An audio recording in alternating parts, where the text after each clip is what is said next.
Saludos y bienvenidos a su programa muy bien anticipado, Salvación en Señales y Símbolos. Les saluda Idalia Dinsi. Es un privilegio para mí compartir con mi compañera aquí, Cicely. Bienvenida. Un placer, gracias. Yo estoy también muy contenta de estar aquí, empezar nuevamente con esta temporada de estudio. Así es. Y para esto, ¿quiénes tenemos con nosotros? Claro, nos acompaña el pastor Carlos Muñoz y Héctor Delgado. Un placer, Gracias. contento de estar aquí nuevamente con ustedes, listo para continuar estudiando. Amén. Maranata. Maranata. Cristo Yo viene. también estoy muy contento. Como sabemos, cuando abrimos la Biblia hay reavivamiento. Amén. Amén. Amén. Así que esperemos que las personas que nos están viendo también sientan el mismo gozo por estudiar la palabra como la tenemos nosotros aquí. Qué bien. Amén. Amén. Amén. Bueno, me gustaría, ya que gracias a Dios hay más compañías de cable que han añadido nuestra programación a la parrilla de ellos, de Amén. programación, queremos que ustedes, amigos en casa, sepan con quién van a compartir esta siguiente hora.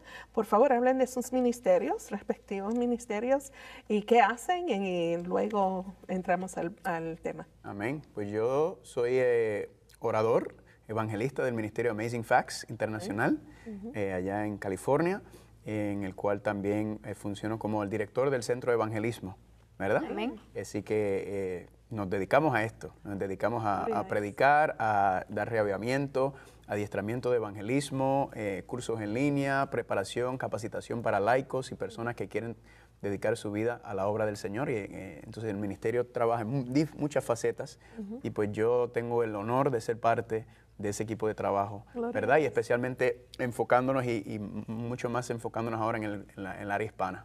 Amén. Gloria a Dios por Qué eso. bueno, Qué amén. bendición. Excelente. Y tengo la bendición de tener a mi esposa que también Amén. trabaja conmigo y yo soy el asistente y ella es la jefa, ¿verdad? Ah, bueno. Amén, así sí. Amén. Me gusta, me gusta.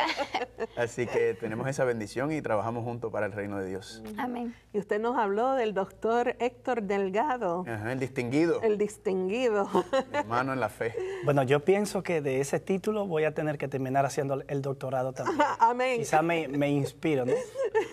Bueno, como ya hemos dicho en otros programas, yo estoy trabajando como pastor en la Gran Conferencia de Nueva York, o Great New York Conference, y estoy ahí en el distrito de iglesias de Central Mount Vernon, White Plains y Port Chester, y tratando de levantar una nueva congregación en Mamaroneck. Gloria a Dios. Mucho trabajo. Gloria a Dios. Gloria a Dios. Quise que mi esposa viniera esta vez Sí. para continuar, pero no pudimos hacer los arreglos del lugar a última hora. Así que quizás más adelante. Gloria a Dios. Anticipamos conocerla y compartir con ella aquí en 3ABN.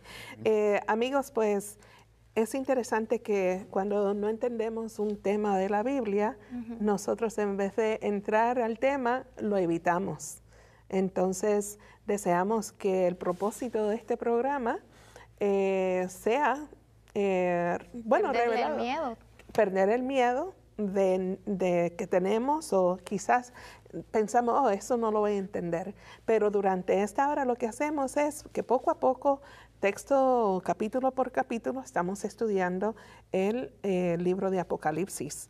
Entonces, estamos listos para continuar el estudio que hemos estado llevando a cabo, pero antes No, y nos quedamos en qué parte, en la parte del milenio, ¿verdad? del milenio, sí. De la gloriosa venida de Cristo Jesús Amén. también. Sí. Así que tenemos la gran esperanza. Ujú.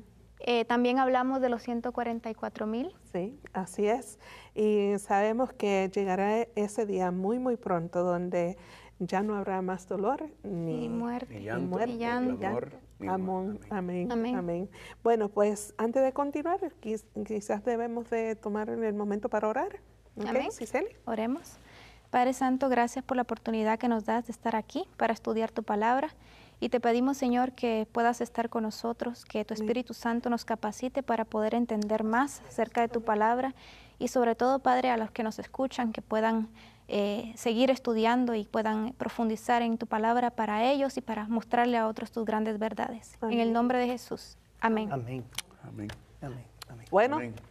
Bueno, yo creo que sería bueno, estábamos hablando sobre ya hemos tocado una tercera parte del libro, entonces yo creo que sería bueno dar un poquito un repasito, Sí. ¿verdad? Un repasito para, especialmente si las personas están uniéndose a la programación exactamente. nuevamente. Habíamos hablado cuando iniciamos sobre el libro de Apocalipsis como no un libro escondido, no un libro secreto, no un libro que que no es entendible, sino es una revelación de Jesucristo. Amén. Es una continuación de los evangelios, ¿verdad? Del evangelio, porque Cristo está revelando. Bendecido el que lee, el que oye, el que guarda o el que sigue las cosas. Así que el libro de Apocalipsis contiene una gran bendición para nosotros. Y yo y Héctor estuvimos hablando recientemente sobre algunos asuntos y estábamos diciendo, el libro es fascinante, ¿verdad? Llevamos más de 2000 años estudiando el libro. Y cada día se hacen nuevas las bendiciones de Dios, ¿verdad? Porque es la palabra de Dios. Amén. Entonces, el enfoque que hemos querido darle a este estudio es un enfoque donde la gloria de Dios se ha manifestado, ¿verdad? Hay gente que se quiere enfocar en las bestias. Vamos a hablar de esas cosas, ¿verdad? Sí. Son elementos que aparecen. Pero el enfoque del libro de Apocalipsis es la gloria de Dios. Amén. Y ver cómo Dios salva a su pueblo, cómo Dios cuida a su pueblo, cómo Dios protege a su pueblo. Entonces, en ese punto, vamos a hablar, a repasar, a ver si recuerdan cuáles son algunos principios de interpretación que necesitamos para poder entender y poder agarrar bien lo que está revelado en el libro. ¿Cuáles son algunos principios de interpretación? A ver si recuerdan. Bueno, no sé si te estás refiriendo a que algunas cosas son símbolos y algunas veces... Muy bien, exacto. La simbología, ¿verdad? Bestias, plagas, todas estas cosas, ¿verdad? Muchos elementos que Juan utiliza, simbología, ¿verdad? Que a veces las personas quieren tomar literalmente una bestia que sale del mar, ¿verdad? Con 7 cuernos y un Godzilla, ¿verdad? Como si una película de Hollywood, ¿no? ¿Verdad? Son elementos simbólicos y representativos. Números también tienen simbología, tienen representaciones. Además de los símbolos, ¿qué más? El tiempo. Los tiempos, ¿verdad? Exactamente. Hay tiempos que son tiempos literales, hay tiempos que se entiende que son tiempos proféticos. ¿Qué más? A ver si recuerdan. Vamos a ver si las chicas recuerdan. Ustedes son las que están... Bueno, buena pregunta. Entonces, hablamos acerca de las iglesias. Ok. Hablamos de los ancianos. Muy bien, exacto. Y ahí entran también la simbología, ¿verdad? A ver, ¿en qué lugar se ubica el libro de Apocalipsis? ¿Hay un lugar especial? ¿Qué lugar se ubica? En el santuario. En el santuario. En el santuario. El santuario es muy importante para entender el libro de Apocalipsis. Y en el lugar santo. Exactamente. Tenemos que ir y estudiar el santuario porque el santuario es básicamente Cristo caminando por el santuario y ahí están todos los elementos, todos los aspectos, las ofrendas, los sacrificios, las fiestas ceremoniales. Todo tiene esa representación en el santuario. Muy bien. Santuario, simbología, ¿qué más? A ver. ¿Recuerdan algo más? Enfoque cristocéntrico. Amén. Enfoque cristocéntrico. Sí. Amén. Porque los símbolos del libro pueden llevar a las personas a fijarse tanto en ellos que de pronto pierdan el foco real del libro. El libro es una revelación de Jesucristo. Sí. Amén. Implica muchas cosas, pero Jesús es el eje principal, el personaje principal del libro. Él está en control total. Amén. Sí, pero cuando se habla de Apocalipsis, muy común, lo que se escucha son lo de las bestias y las el cosas. Anticristo. El enfoque. Todo el enfoque es eso. Y desafortunadamente, pues perdimos la bendición, como lo he mencionado antes, que tomamos miedo. ¿Por qué? Porque ese es el libro de las bestias, esos monstruos. Y bueno, no quiero tener pesadillas con esas cosas, ni eso va a venir, va a llegar el fin del mundo, así que estas bestias se van a presentar. Pero ¿cuáles son las bestias? ¿Cuáles son las características? ¿Qué significan? Que si el pequeño cuerno, que si el grande, que si 2 cuernos, que si 7 cabezas. O sea, a cualquiera le da miedo. Demasiados elementos. Sí.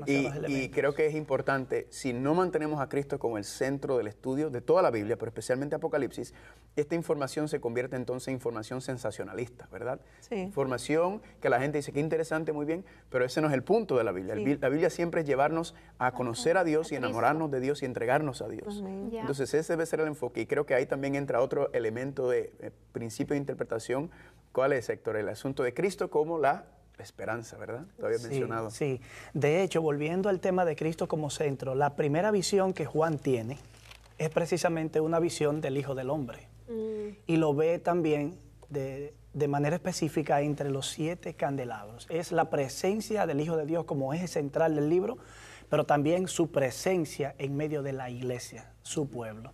Amén. Y eso tiene que dar esperanza. Ahí podemos enlazar con el elemento de la esperanza, porque si no podemos identificar ese elemento clave en el estudio del libro, posiblemente cualquier estudio de algún elemento profético del libro puede generar mucha ansiedad, mucho estrés, mucho temor, puede que la persona no se sienta segura, pero Cristo en medio de los candelabros es como repetir aquel mensaje del Evangelio de Mateo. Yo estoy con vosotros todos los días hasta el fin del mundo. Amén. Amén. Amén.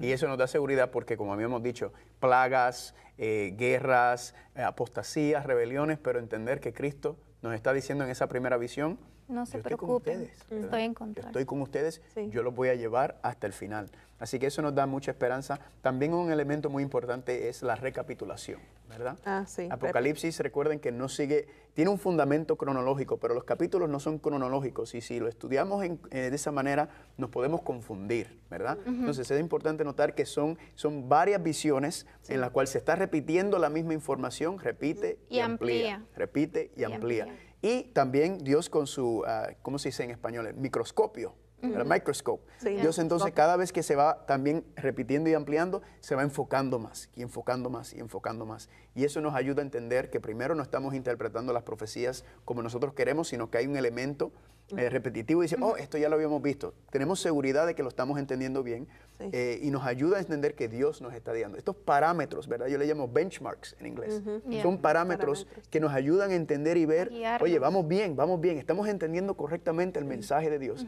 Y eso evita la interpretación personal, ¿verdad? La interpretación Sí. privada. De hecho, ese elemento de recapitulación es como un método pedagógico. Exacto. Dios está describiendo en esas cadenas proféticas, por ejemplo, las iglesias, los sellos, las trompetas y luego otras escenas constantes en el libro de Apocalipsis en la segunda parte, que involucran elementos muy complejos, muy amplios, de manera que una sola visión, una sola cadena profética no agota, no puede agotar todo el contenido.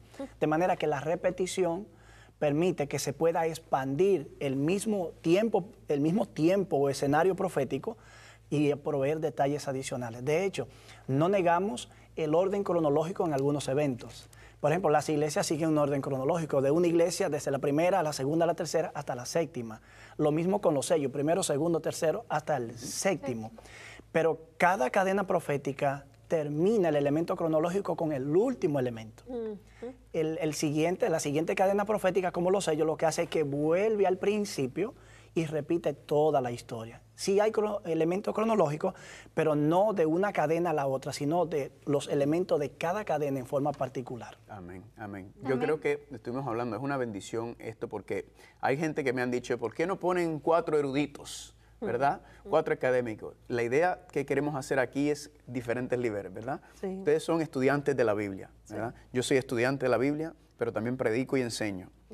Héctor es estudiante de la Biblia, predica, enseña y escribe. Entonces, aquí lo que nos gusta es el balance, ¿verdad? Que cualquier persona puede venir y ver el programa y estudiar con nosotros Y verlo, entenderlo, ¿verdad? Con verlo. diferentes perspectivas, diferente profundidad. Y creo que esa es la bendición y la gente que han recibido esta bendición. Así que me gusta mucho el balance que tenemos aquí y cómo lo hemos ido trabajando. La gloria sea para el Señor. Amén. Y amigos en casa, gracias por comunicarse con sus ministerios aquí representados, dándole apoyo, también un poco más de trabajo a ellos, porque han enviado preguntas y más. Más adelante vamos a compartir los datos de contacto para que se puedan comunicar y empaparse de todo este material.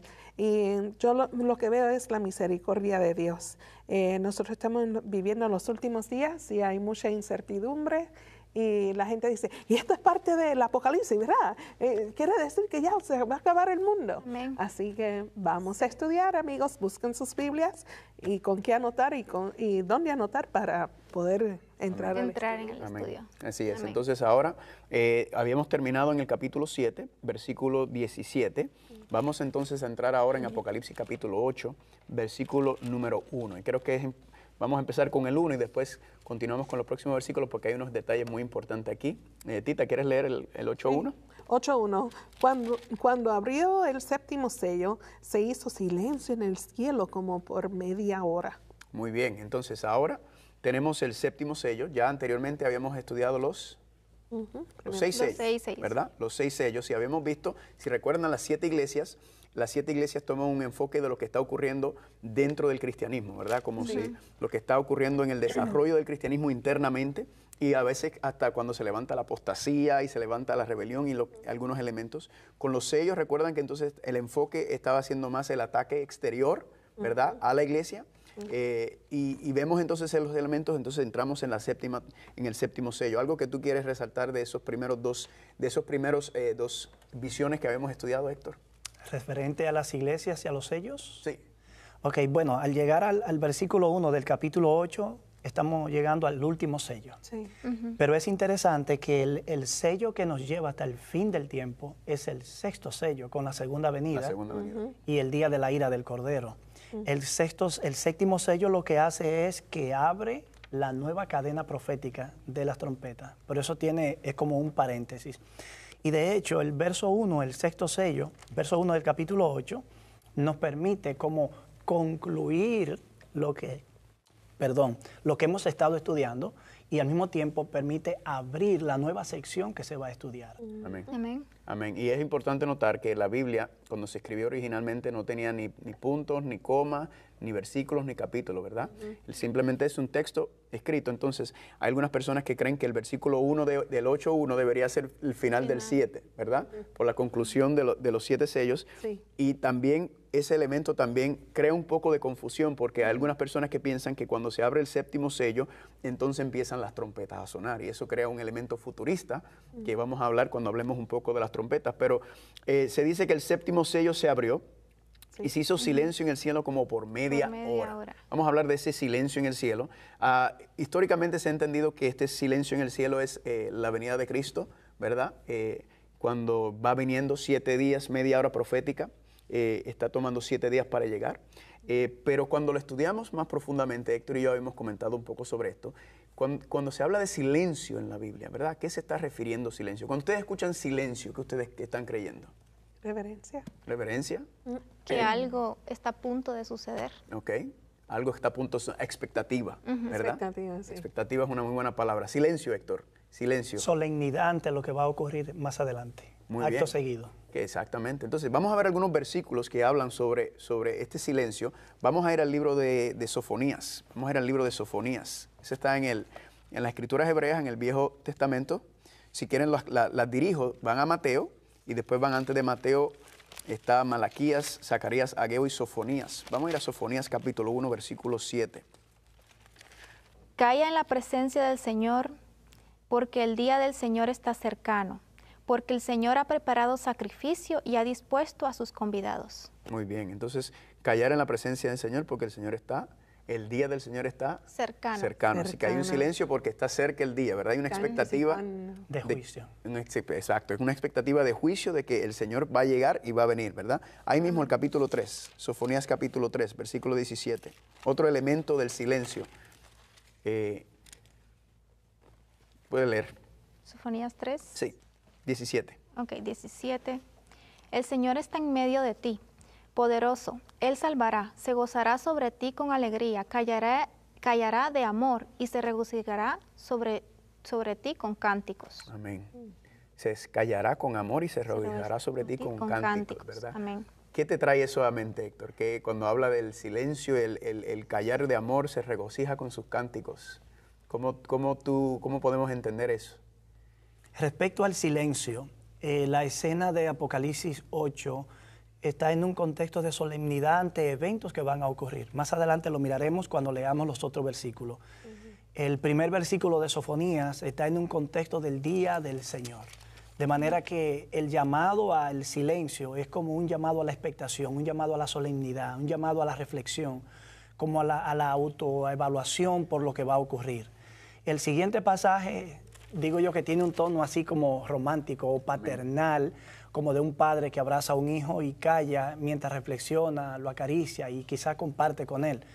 Es una fraseología muy bonita la que se utiliza allí.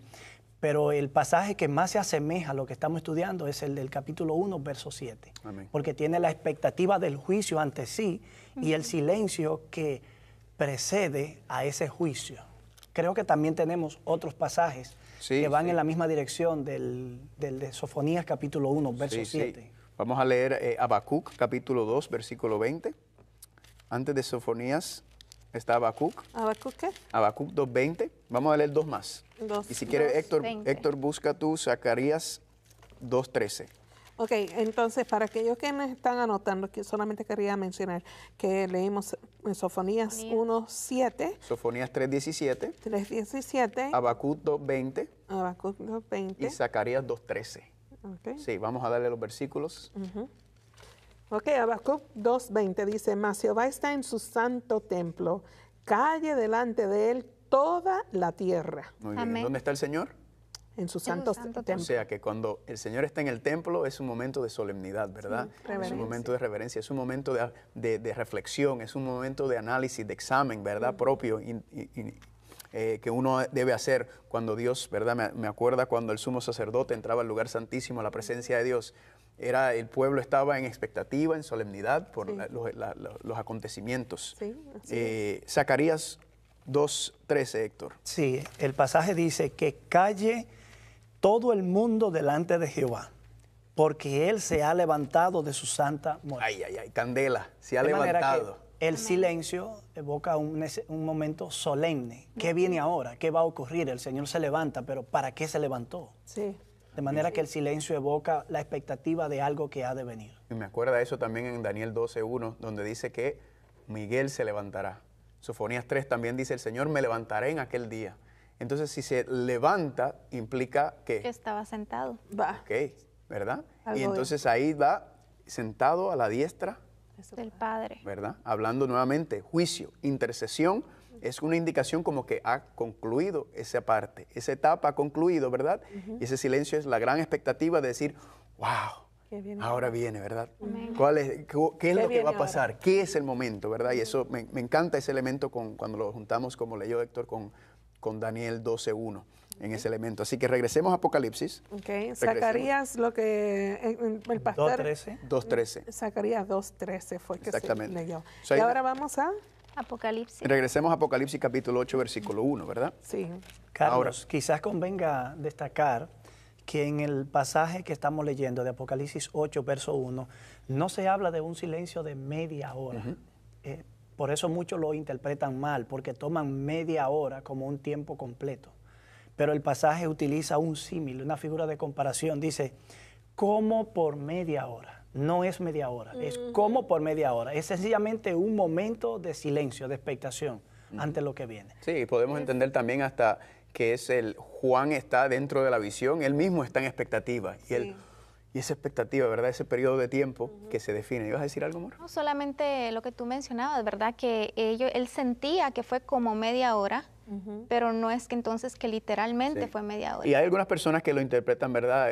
De manera, le dan la aplicación día por año, que habíamos hablado un día literal proféticamente, pero nosotros entendemos que hay un elemento un poco más profundo, que no es simplemente un periodo de 7 días, aunque sí podría ser, ¿verdad? Es importante entender que especialmente cuando entremos ahora en las trompetas, que no hay consistencia, ¿verdad? Usted le preguntas a 10 académicos y te van a dar 10 respuestas diferentes. No es lo mismo con las iglesias y con los sellos, ahí sí hay un poco más de consistencia. Sí. Entonces, me gusta porque nos da flexibilidad, ¿verdad? Nos da flexibilidad y no tenemos que estar encerrados en una cajita, sino que podemos entonces mirar los elementos y podemos darle un poquito más de sabor, ¿verdad? Un poco más de pique.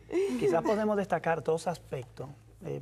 Yo pienso que aquí podríamos descartar el principio día por año en la media hora. Exacto. Porque en ese principio se aplica a unidades de tiempo cuya porción mínima es un día, no a las fracciones del día. Son profecías de tiempo que tienen días de 24 horas para representar un año. Entonces no tomamos las fracciones del día para aplicar el principio día por año, porque entonces sería prácticamente hasta anacrónico, porque no podemos aplicar un principio día por año a un horario Media hora de por hora año. por año. Sí. No, realmente no podemos hacer esa aplicación. Yo quisiera decir que agradezco que usted dijo que leamos esa parte otra vez, porque yo misma leí el texto bíblico y me quedé por media hora, pero es como por media hora. Así que esas palabritas se nos escapan y nos quedamos con una algo- parte. Sí, con una parte. Y- Así que Y cuando entremos en las trompetas, vemos que esa frase como era semejante a, ya lo habíamos visto anteriormente, Sí, ¿verdad? sí. que está diciendo que es algo parecido, ¿verdad? Pero no es exactamente eso. Recuerden que Juan está tratando de entender lo que él está recibiendo. Él está también tan asombrado como nosotros. El tiempo. Él está viendo todas estas cosas. Recuerden en Apocalipsis 4 cuando ve el trono y él dice, era como esto, y como zafiro, y como aquello, y como lo otro. Como Él, asociándolo quizá a lo que él conoce. exacto, está tratando de utilizar vocabulario humano para describir cosas celestiales. La grandeza de lo que vio. Entonces es fascinante como él mismo, estamos con él a la misma vez, como que, wow, ¿qué será eso? ¿Qué es lo que está viendo él, verdad? Sí. Bueno, vamos a ver lo que está mirando él entonces. Amén. Vamos a leer el versículo 2, amor. Ok, dice, y vi a los 7 ángeles que estaban en pie ante Dios, y se les dieron 7 trompetas. Aquí entonces estamos con la introducción a las Trompetas. 7 trompetas, ¿verdad? 7 ángeles, estos 7 ángeles no se mencionaron anteriormente, recuerdan en el capítulo 4, nos habla del trono, estaban los 4 seres vivientes, estaban los 24 ancianos, estaban después vimos todos los ángeles del cielo representados, pero aquí nos hablan de estos 7 ángeles, que son 7 ángeles muy especiales, ¿verdad? Porque tienen ¿qué cosa? 7 trompetas. 7 trompetas. Creo que entonces vamos a hablar sobre las trompetas. Vamos a hablar sobre el concepto de la trompeta. Bíblicamente, cuando ustedes escuchan la palabra trompeta, ¿en qué piensan? ¿Qué recuerdan? ¿Qué trae la trompeta a su mente? Bueno, anuncio. ¿Ok? Anuncio, sí. Anuncio. ¿Recuerdan alguna historia de la Biblia donde se hablan de trompetas, donde aparecen trompetas? Bueno, yo sí recuerdo a Jericó, Muy bien. por ejemplo, que anunciaba la caída del muro. Muy bien. ¿Y qué pasó? Dieron por 7 vueltas. 7 vueltas. Y a la sonaban séptima, las trompetas. ¿Y a la séptima qué cayó cuando el séptimo día? ¿Cayó? los muros cayeron. Los muros de Jericó, ¿verdad? Es una representación de los enemigos de Dios, ¿verdad? El pueblo de Dios quiere entrar a la tierra prometida, pero los enemigos están, entonces las trompetas que estaban haciendo, anunciando, ¿verdad? Aquí está el pueblo de Dios, estaba dando ese aviso. ¿Dónde más vemos trompetas? En la segunda venida de Cristo, los ángeles van a estar tocando las trompetas. Muy bien, ¿verdad? Primera Tesalonicenses 4 dice que vendrá Cristo con voz de arcángel y con voz de trompeta, ¿verdad? Amén. ¿Dónde más vemos trompetas? También yo me acuerdo cuando anunciaban la guerra, cuando iba a haber guerra. Muy bien, exactamente. El pueblo se preparaba. Exactamente, hay muchos versículos que hablan de eso también, ¿verdad? Se anuncia la trompeta que hay una preparación para guerra. Hay otro lugar más, trompetas. También el caso cuando el pueblo tenía que reunirse para recibir una revelación o comunicación divina. Se tocaba la trompeta, el pueblo se reunía. Amén. En todos los casos que hemos mencionado, la trompeta le sigue, el sonido de la trompeta le sigue una intervención divina. Amén. Amén. Amén. Y también, me acuerdo también la trompeta sonaba cuando Dios le decía al pueblo cuando estaba en el desierto, es hora de adelantarnos, es hora de marcharnos, ¿verdad? Entonces, todo esto nos da indicio de lo que vamos a ver con las 7 trompetas, ¿verdad? Van a haber elementos de guerra, van a haber elementos de preparación, van a haber elementos de que nos está diciendo Dios está dando un aviso y como dice esto, va a haber una intervención divina, ¿verdad? ¿Por qué? Porque si recuerdan anteriormente estamos viendo cómo los enemigos de Dios estaban haciendo en contra del pueblo de Dios por medio de las 7 iglesias, la corrupción interna que se estaba levantando, los 7 sellos, los ataques también externos, internos. Entonces significa que con las trompetas podemos esperar que hay una intervención divina que va a venir, ¿verdad? Dios entonces ahora va a venir diciendo, ahora voy a dar una respuesta a estos elementos que estábamos viendo, yo voy a intervenir. También entonces puede ser que Dios mencione en la Biblia sobre las trompetas, ¿verdad? De diferentes formas y que al verlo en Apocalipsis, Él busca que comparemos esos conceptos. Sí. Claro, porque eso sería como la analogía de las Escrituras, es decir, un pasaje explicando otro. Lo que vemos en Apocalipsis, debemos recordar aquí dentro del repaso que hicimos ahorita, Carlos, y Cicely y Dalia, se nos pasó mencionar que el Apocalipsis edifica todas sus frases, expresiones y visiones en base a otras frases y expresiones que aparecen en el Antiguo Testamento y el Nuevo Testamento. Amén. Son múltiples alusiones a diferentes eventos, personas, lugares, nombres, y eso permite que uno vaya como haciéndose una idea. Si ya uno sabe, por ejemplo, qué significó fuego y granizo en el pasado, cuando Juan habla en una trompeta de fuego y granizo cayendo sobre la tierra, eso ya nos da una idea de qué puede estar diciendo Juan.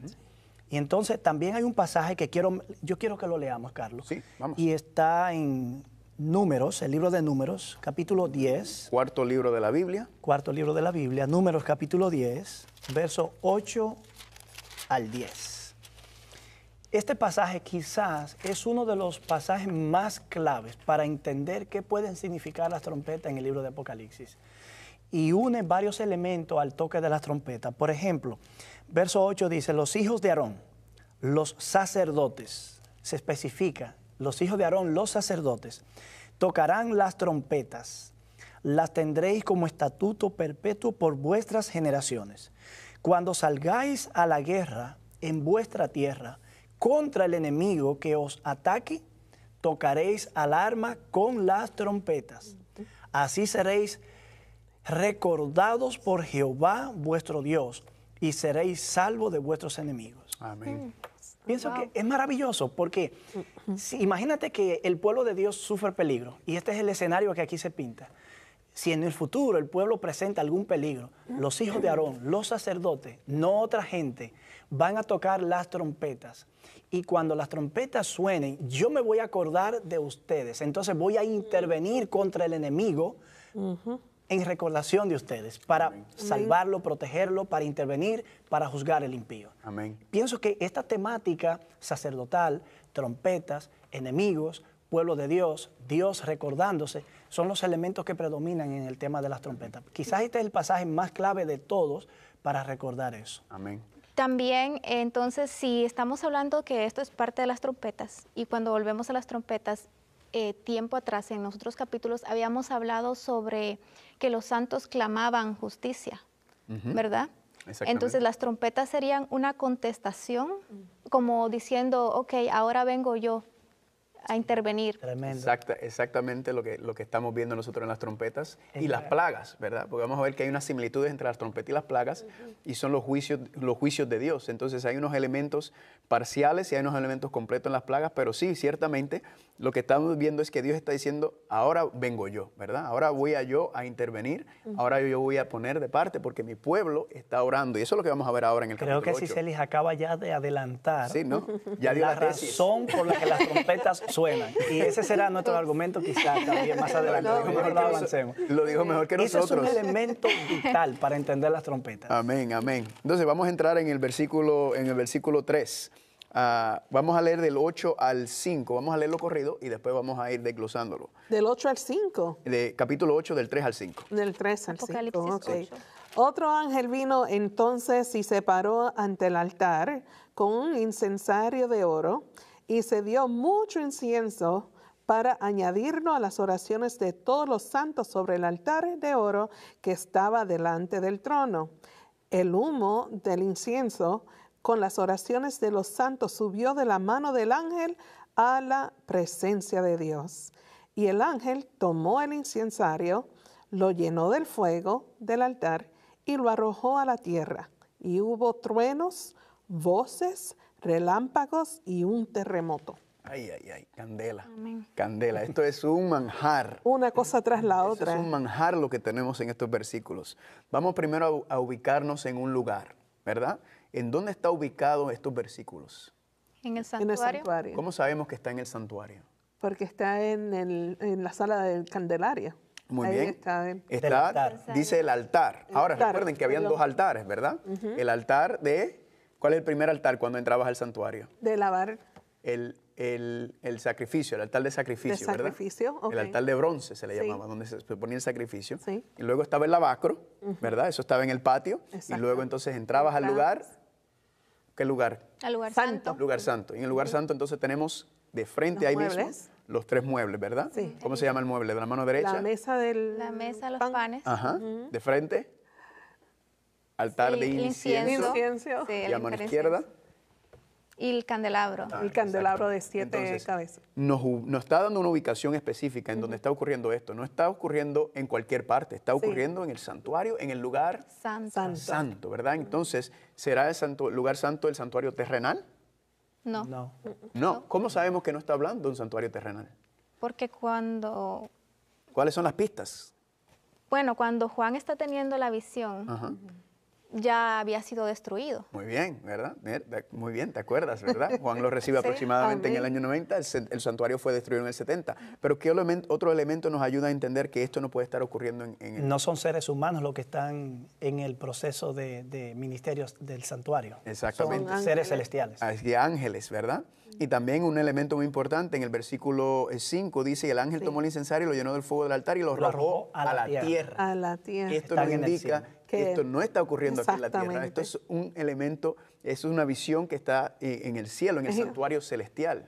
Es interesante que está bajo las narices nuestras. Ahí mismo dice, si lo arrojó hacia la tierra o a la tierra, quiere decir que no estaba en la tierra. Amén, muy bien. Bueno, muy bien. Y Dalia acaba de mencionar algo importante y nos ocurre mucho. Yo creo que todos tenemos alguna historia que contar. Hemos leído tantas veces algunos textos bíblicos y ha estado ahí en esos textos bíblicos lo que Dios quiere que entendamos. Y leemos como con una presuposición o con una idea ya o un poco ligero la lectura y no notamos esos detalles que nos ubican y tratan de orientarnos. Carlos, yo quisiera retomar la idea de esta escena. Allí mencionamos, estamos dando como probable que esta escena esté ocurriendo en el lugar santo. Pero hay un detalle interesante, el Apocalipsis no solo evoca imágenes de las Escrituras, también evoca imágenes extra bíblicas de libros o experiencias o eventos que ocurrían en el mundo, fuera del mundo de la Biblia o relacionado al mundo de la Biblia. Hay un documento muy interesante y está asociado a las trompetas también y muy parecido a este evento. Hay un documento llamado la Mishnah, que es como un comentario exegético de las leyes del Antiguo Testamento. Cuando ahí se analiza el Tamid, se dice algo muy parecido a lo que está ocurriendo aquí. El sacerdote intercede, pero intercede en ambos altares, en el patio, en el altar del sacrificio y también en el altar de incienso. Pero cuando sale, los sacerdotes tocan las trompetas para anunciar que la mediación que estaba realizando el sacerdote concluyó. Entonces, es interesante, si aquí se menciona un altar, pero después también habla del altar nuevamente. Muchos creen que el primero es una referencia al servicio diario que ocurría en el patio, y luego la otra vez la mención del altar hace una referencia al altar que ocurre ya al servicio diario, pero dentro en el lugar santo. Amén. Y el toque de las trompetas es muy similar porque eso es lo que tenemos aquí. Después que esto ocurre, viene el toque de la trompeta. Entonces, de manera que el evento es muy similar. Amén. Amén. Entonces, versículo 3. Otro ángel vino y se paró ante el altar con un incensario de oro y se le dio mucho incienso para añadirlo a las oraciones de todos los santos sobre el altar de oro que estaba delante del trono. Entonces aquí viene el asunto de el incienso, ¿verdad?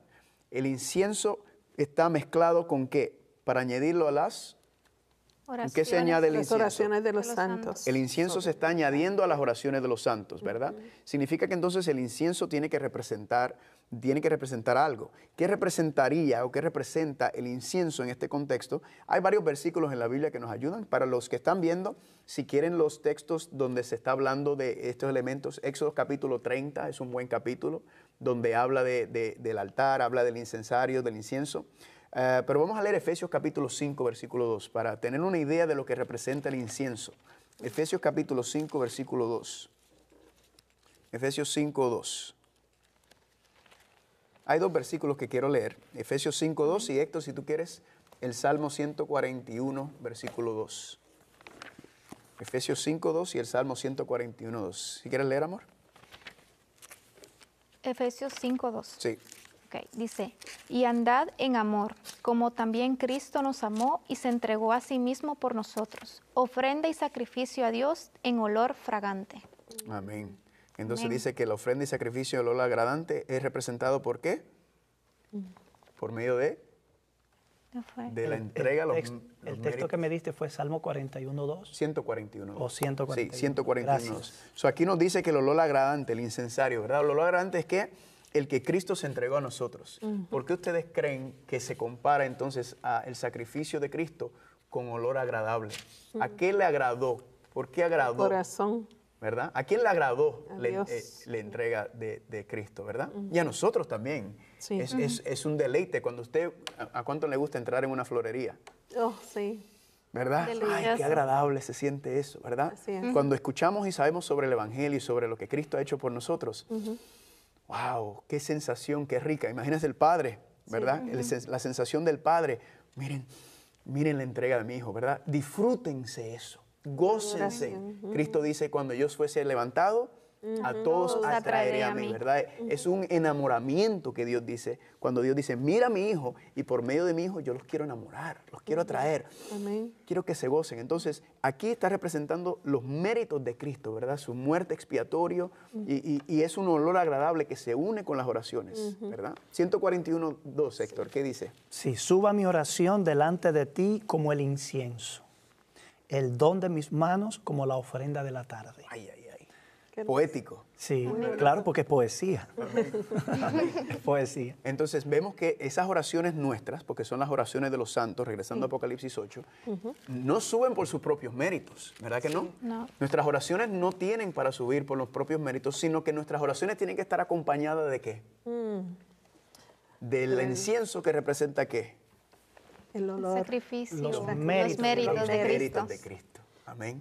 Amén. De hecho, el salmista pide que su oración suba, pero evidentemente no puede subir sola.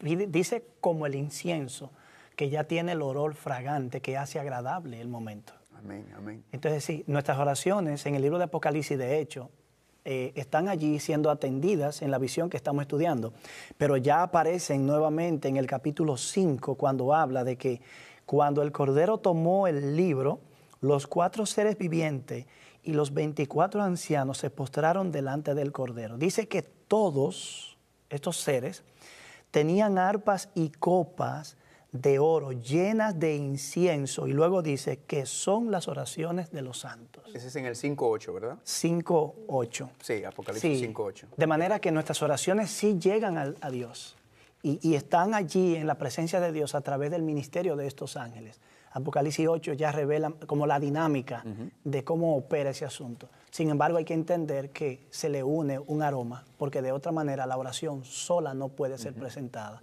Así que gracias a los méritos de Cristo, nuestras oraciones son tomadas en consideración. Y esto Amén. nuevamente nos ayuda a regresar cristocéntrico, ¿verdad? Sí. Como todo está enfocado en Cristo. Quería compartir que cuando hay personas que oran y dicen precisamente, recibe esta oración como incienso en tu altar, ¿verdad? A Dios en el cielo. Y uno decía, pero ¿por qué lo tienen que decir así? ¿Por qué? O sea, ¿es que porque quería ser una persona usando otras palabras? ¿O simplemente cuál es la razón? Bueno, pues ya vimos que en Salmo 141:2 no dice así, que esta oración como incienso, que sube las oraciones, como ese aroma, ese olor tan rico y pacífico, pero que trae mucha alegría y paz, porque uno sabe que el Señor lo está aceptando. Amén. Amén. Y me gusta también que dice el versículo 3, para añadirlo a las oraciones de algunos de los santos. Versículo todos, 3. de todos No, los dice aquí, santos. la Biblia suya está equivocada entonces, porque la mía dice ¿Cómo dice? todos los santos. Amén. ¿Qué dice? ¿Qué nos dice eso? Y las oraciones de todos los santos, ¿qué nos está diciendo eso? Todos nosotros. Que Dios escucha todas Todos. nuestras oraciones. Sí. Amén. Cuando viene de un corazón contrito, un corazón entregado, un Humillado. corazón humillado, Sí. llega al cielo. Amén. Amén. Y podemos saber entonces que Dios nos escucha siempre. A veces pensamos, ay, ya tengo Dios, le tengo la oreja hinchada ya de Sí. tanto hablarle. No, ¿verdad? No podemos hincharle las orejas a Dios. Gracias a Dios. Exacto, Él no es como nosotros, amén. Y esto nos ayuda entonces a entender ese aspecto de que Dios siempre está presente, siempre está nuevamente intercediendo, ¿verdad? Porque esto es lo que el elemento nos está diciendo. Amén. Está intercediendo de parte nuestra. La conocida escritora adventista Elena de White, en una de sus obras, El Camino a Cristo, dice que no hay nada tan grande que pueda agobiar a Dios, ni tan pequeño que Él no lo note. Amén. De manera que en Amén. nuestras oraciones tenemos que proyectar toda nuestra necesidad y ansiedad sobre Él. Y con eso en mente vamos a una pausa porque queremos aprovechar el tiempo y ofrecerles la oportunidad de enviar sus comentarios y preguntas a este subprograma Salvación en Señales y Símbolos. Ya regresamos, amigos. Si tiene preguntas, dudas, comentarios, escríbanos a sess@3abnlatino.tv o 3ABN Latino, PO Box 220, West Frankfort, Illinois, 62896. Y recuerde, invite a sus amigos a ver el programa Salvación en Señales y Símbolos. Amén. Entonces, nos habíamos quedado, estábamos hablando sobre el incienso, ¿verdad? El incienso, las oraciones de los santos. Vamos a leer el versículo 4 y 5. El versículo 4 dice, de la mano del ángel subió a la presencia de Dios el humo del incienso con las oraciones de los santos. De la mano del ángel, ¿verdad? Algunas personas han entendido que la mano del ángel aquí representa a Cristo, ¿verdad? El ángel, el mensajero, pero hay otras partes en la Apocalipsis donde repite otro ángel, ¿verdad? ¿Cómo podemos entonces nosotros entender este concepto del ángel que está levantando el incienso? Bueno, quizás la descripción que se da del ángel, la forma en la que se describe. Este ángel, por ejemplo, no es tan descriptivo en su apariencia exterior como el del capítulo 10. Exacto. El ángel grande con el librito en la mano. Cuando lleguemos a esa parte, sí podremos conectar a ese ángel con Jesús, pero este aparentemente no. ¿Verdad? ¿Y tú? Porque la descripción no encaja totalmente con la apariencia exterior de Cristo ni con los rasgos que se describen en el capítulo 1, por ejemplo. Y puede ser también, bueno, yo me imagino que si el ángel está subiendo con las oraciones de los santos, Cristo no puede estar subiendo porque Él está en el santuario, ¿no? En el santuario o en el también. intercediendo. Y también Héctor había leído también en el 5.8, Apocalipsis 5.8, donde decía que los tienen en sus manos. Tenían en sus manos, ¿verdad? Así que los ángeles, muchas veces Dios hace algo, ¿verdad? Pero por medio de los ángeles. Entonces los ángeles son los que están a veces llevando a cabo los detalles de la obra de Dios y se le atribuye a Dios, ¿verdad? Pero verdaderamente son los ángeles los que están llevando a cabo porque ellos son los mensajeros y los trabajadores en ese contexto, ¿verdad? Entonces subió el humo de las oraciones de los santos, versículo 5, y el ángel tomó el incensario y ¿qué hizo? Lo llenó de fuego del altar. Significa que las oraciones subieron, ¿verdad? Ya fueron entonces, subieron con el perfume, y ahora el ángel toma el fuego del altar y lo arrojó a la tierra.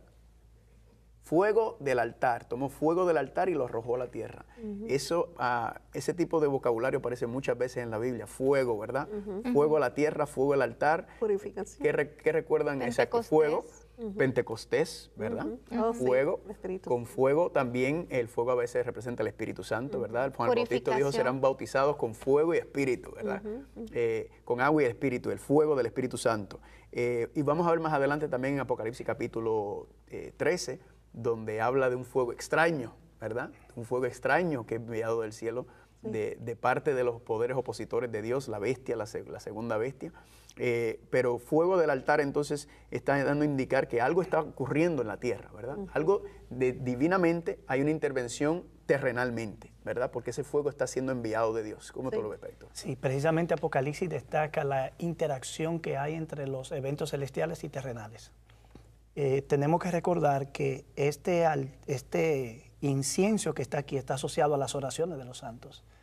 De manera que al arrojarlo a la tierra es un acto de respuesta divina a las oraciones. Amén. Quizás convenga ahora recordar algo que Cicely dijo hace un rato, que las trompetas responden al clamor de los santos. Amén. Y las oraciones de los santos en Apocalipsis reaparecen nuevamente, aunque no se describen como oración. En el capítulo 6, verso 10, donde se describe a los mártires que murieron durante las guerras, la persecución y los actos de intolerancia de los sellos, dice que ellos claman a gran voz y dicen, ¿hasta cuándo, Señor santo y verdadero, vas a tardar en juzgar y vengar nuestra sangre de los que habitan sobre la tierra? De manera que, aunque aquí se responden y se toman en consideración las oraciones de los santos, es cierto, toda oración de los santos llega al cielo, pero de manera particular se le está dando respuesta a estas oraciones, que son las que han ascendido delante de Dios, y para que puedan llegar y ser atendidas por Dios, se le une los méritos de Cristo. Entonces, cuando el ángel toma carbón y arroja a la tierra, ese es un acto simbólico de decir, esta es la respuesta que Dios da. Inmediatamente después de eso, ya los ángeles se aprestan para tocar las trompetas. Amén. ¿Qué vas a decir, amor? Bueno, ahora que estaba leyendo el pastor, decía, ¿hasta cuándo no juzgas? Entonces, si las trompetas son la respuesta, se podría entonces directamente ligar que es juicio, ¿verdad? Claro, claro. De todas las opciones que tenemos de las trompetas, por ejemplo, trompetas para coronar al rey, trompetas y caen los muros de Jericó, trompetas y se reúne el pueblo. Trompetas, terminó el ministerio de intercesión. Pero el pasaje clave que leímos ahorita es las trompetas como un indicio de que Dios recuerda a su pueblo cuando el enemigo lo amenaza. Y aquí vemos a los mártires clamando a Dios porque los enemigos de Dios los han martirizado. De manera que Dios no puede ignorar esta oración, puesto que las escucha. Si hay una que Él va a escuchar de manera especial, son estas. Y Apocalipsis 8, con las trompetas precisamente, es eso, la respuesta inmediata de Dios al clamor de los mártires.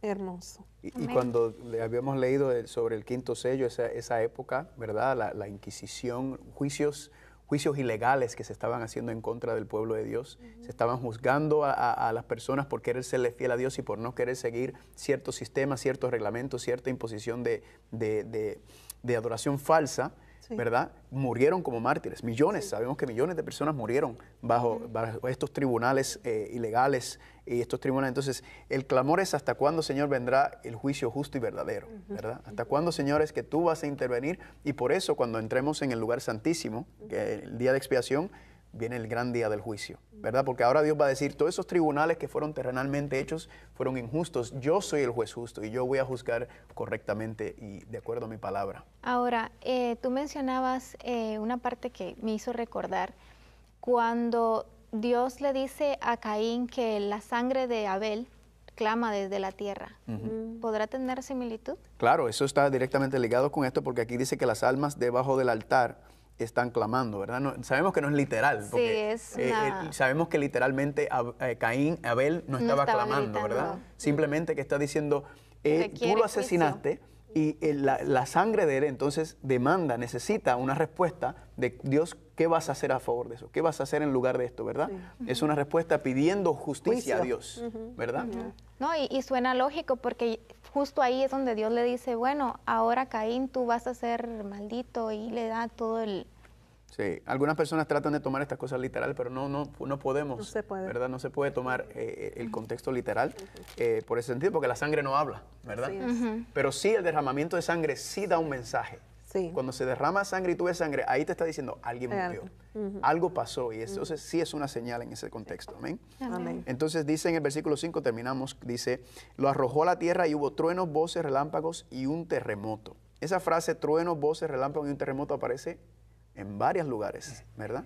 Recuerdan en Apocalipsis 5, lo habíamos visto, en el 4, perdón, dice en el versículo número, Apocalipsis capítulo 4, versículo 5, y del trono salían relámpagos, truenos y voces, ¿verdad? Esa es la primera la visión que tiene Juan del trono. Si vamos a leer Apocalipsis 11, 19, Apocalipsis 11, 19 también, para los que nos están acompañando, el 11, 19, también el 16, 8. ¿Alguien puede leer el 11, 19? Sí, cómo no, con mucho gusto, yo lo leo aquí. El templo de Dios fue abierto en el cielo y el arca de su pacto se dejó ver en el templo. Hubo relámpagos, voces, truenos, un terremoto y granizo grande.